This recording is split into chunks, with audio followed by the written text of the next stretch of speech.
ওয়ালাইকুম রহমতুল্লাহি ওয়া বারাকাতুহু আলহামদুলিল্লাহ ওয়া সাল্লাতু ওয়াসসালামু আলা মান লা নাবিয়্যা বা'দা আউযু বিল্লাহি মিনাশ শাইতানির রাজিম বিসমিল্লাহির রহমানির রহিম আব্দুর রহমান আন ওমর ইবনু মাইমুনা আও হাদি ক্বালা রাআইতু ওমর ইবনুল খাত্তাব ক্বালা ইয়া আব্দুল্লাহ ইবনু ওমর ইযহাব ইলা উম্মিল মুমিনিনা আয়েশা ফাকুল ইয়াকরাউ ওমর ইবনুল খাত্তাব আলাইহিসসালাম সুম্মা সাল্লাহা আন উদফাআনা মা'a সাহাবি ক্বালাত কুনতু উরিদুহু লিনাফসি ফালাউ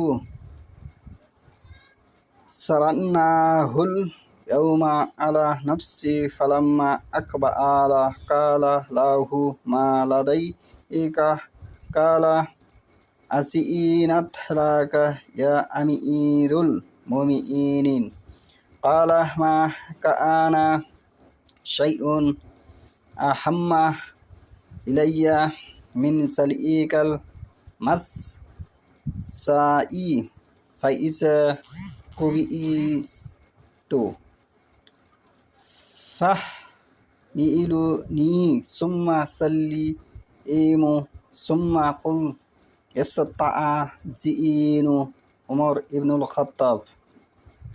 ফাইন আসিনাত লি ফাদফিনুনি ওয়া ইল্লা ফারুদ্দুনি ইলা মাকাবিরিল মুসলিমিনা ইন্নী লা আ'লামু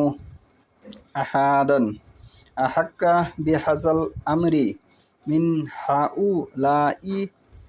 নাফারি আল্লাযিনা ইউবুফিয়া রাসূলুল্লাহি সাল্লাল্লাহু আলাইহি ওয়াসাল্লাম ওয়া হুয়া আনহুম রাসিন ফামান ইসতাখলাফু বাদি ফাহাল খলিফা ফাসমাউ লাহু ওয়া আতিউ ফাসাম্মা উসমান আলী তালিফ সুবাইর ওয়া আব্দুর রহমান ইবনু আউফ ওয়া সাইদ ইবনু আবি ওয়াক্কাস ওয়া লাআজা আলাইহি শাবুন মিন আনসার ফাকালা আবশির ইয়া আমিরুল মুমিনিন বিবুশরা আল্লাহু কানা লাকা মিন কদ্দামি ফিল ইসলাম মা কাদ আলিইতা সুম্মা ইফতা ফাআদালতা সুম্মা শাহাদাতু বাদা হাযা কুল্লিহি ফাকালা লাইতাআনি ইয়া ইবনু আখিহি ওয়া সালিকা কাফা লা আলাইয়া ওয়ালা লি উসিয়া খলিফা মিন বাআদি বিল মুহাজিরিন আওয়া আলিন খাইরান আন ইয়ারিফু লাহুম হাক্কাহুম ওয়া আন ইয়াফাআজা লাহুম হুরমাতাহুম ওয়া উসিহি বিল আনসারি খাইরান আল্লাযিনা তাবাওয়াউ দারা ওয়াল ইমান আই ইউকবালা মিন মুহসিনিহিম ওয়া ইউফা মিন মুসিইহিম আউসিহি বি জিম্মাতি আল্লাহি ওয়া জিম্মাতি রাসূলুল্লাহি সাল্লাল্লাহু আলাইহি ওয়াসাল্লাম আন ইউফা লাহুম বি আহাদিহিম ওয়া আন ইউকাতালা মিন ওয়ারিহিম ওয়া আন লা ইউকাল্লাফু ফাওকা তাকাতিহিম। আজকের বক্তব্যের বিষয় হলো ওমর রাদিয়াল্লাহু আনহুর আদর্শ। ওমর রাদিয়াল্লাহু আনহু একজন বিশিষ্ট সাহাবী এবং অর্ধ পৃথিবীর খলিফা। আমি যে হাদিসটি তেলাওয়াত করেছি সহিহুল বুখারী শরীফের 2য় খণ্ড, হাদিস নম্বর হচ্ছে 1392, 1392 নম্বর হাদিস। আমর ইবনুল মাইমুন আউদি একজন সাহাবী রাদিয়াল্লাহু হতে বর্ণিত, তিনি বলেন, আমি ওমর রাদিয়াল্লাহুকে দেখলাম তিনি নিজের ছেলে আবদুল্লাহ রাদিয়াল্লাহুকে ডেকে বললেন, আবদুল্লাহ ওমর রাদিয়াল্লাহুর একজন ছেলে, তাকে ডেকে বললেন, তুমি উমুল মুমিনিন আয়েশা রাদিয়াল্লাহুর নিকট যাও, তার নিকট যে বলো উমর ইবনুল খাত্তাব রাদিয়াল্লাহু আপনাকে সালাম পাঠিয়েছেন। অতঃপর আপনাকে আমার দুজন সাথী, সাহাবী শব্দের অর্থ হচ্ছে সাথী, সঙ্গী, দুজন সাথী নবী সাল্লাল্লাহু আলাইহি ওয়াসাল্লাম ও আবু বকর রাদিয়াল্লাহু পাশে দাফন করতে তিনি রাজি আছেন কিনা। এখানে আদর্শ কি বুঝলেন? ওমর রাদিয়াল্লাহু আনহু একজন খলিফা, কিন্তু হাদিসের ভাষ্যকারে সে তার দাপটের কথা উপস্থাপন করেনি, তার ছেলেকে পাঠিয়েছে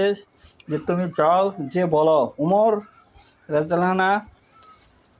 তার যে দুজন সাথী, তাদের সাথে মৃত্যুর পর তাকে দাফন দেবে কিনা, এতে আয়েশা রাদিয়াল্লাহুর অনুমতি আছে কিনা। আয়েশা রাদিয়াল্লাহু বলেন, আমি পূর্ব হতেই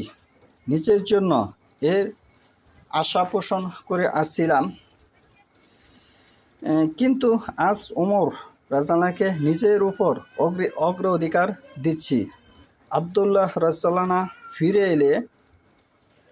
ওমর রাদিয়াল্লাহু তাকে জিজ্ঞাসা করলেন, কি বার্তা নিয়ে এলে? তিনি বললেন, হে আমিরুল মুমিনিন, তিনি আয়েশা রাদিয়াল্লাহু আপনাকে অনুমতি দিয়েছেন। ওমর রাদিয়াল্লাহু বলতেছে, সেখানে আমার ইচ্ছে যেন আমার সেখানে তার পাশে আমার দাফনটি হয়। তার ছেলেকে গুরুত্বপূর্ণ, তার ছেলের বিষয় আমার মৃত্যুর পর আমাকে বহন করে আয়েশা রাদিয়াল্লাহুর নিকট উপস্থিত করে তাকে সালাম জানিয়ে বলবে, উমর ইবনুল খাত্তাব, তুমি বলবে না সে একজন খলিফা, সে একজন দামি ব্যক্তি, একথা তুমি বলবে না। পুনরায় আপনার অনুমতি চাইছেন, তুমি শুধু তার নামটি বলবে, বংশ মর্যাদার পরিচয় বলবে না। তুমি বলবে যে উমর ইবনুল খাত্তাব অনুমতি চাইছেন, তিনি অনুমতি দিলে আমাকে সেখানে দাফন করবে, অন্যথায় আমাকে মুসলমানদের কবরস্থানে ফিরিয়ে নিয়ে আসবে। তাহলে এখানে অনেক লোক আছে, নিজের ক্ষমতা চলে যাওয়ার পরেও অনেক চেয়ারম্যান আছে, তার চেয়ারম্যানের যে বিষয়টা এটি তার উপাধির মধ্যে লাগিয়ে থাকে, যা এখানে এই হাদিস দ্বারা স্পষ্টভাবে এই সমস্ত যোগ্যতা এবং দাপট লাগানি এই হাদিস থেকে নিষেধাজ্ঞা এসেছে। তার এই কথাগুলি কিয়ামত পর্যন্ত আদর্শ হয়ে থাকবে। সুতরাং আমাদের সবাইকে, বিশেষ করে শাসক গোষ্ঠীকে এখান থেকে শিক্ষা নেওয়া উচিত।